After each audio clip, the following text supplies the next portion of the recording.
چند وقت پاتون درد میکنه؟ من چند سال پیش وزارت کاری کردم. درسته؟ من پیگیری نکردم که برنامه جراحی داشت. خب من جراحی سخته و من ترسی. چرا؟ باش مدارا کردیم پس. بله مدارا کردم. ولی خب بعد زیاد شد. خب حالا در واقع پای شرکت. درسته؟ بعد سرما گرما تحریکش میکنه؟ با رفتن به تحریکش میکنه. خب خیلی هم دارویی چیزی استفاده میکنیم بابتش؟ نه از وقتا که خیلی درد میگیره مسکن.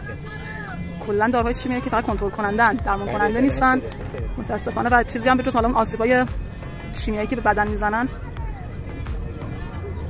خب میخوایم یکم راه بریم ببینیم که شرایط پاتون چطوری هستش. چی شد یه دفعه من برام بالا آره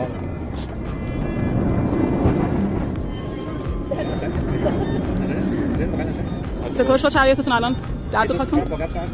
این برای اینکه بهتر بخواد جذب بشه تلفنم بچش داره. چند درصد از دردتون الان اوکی شده؟ شرایطتون اوکی شده فکر می‌کنید؟ خیلی هم عالی.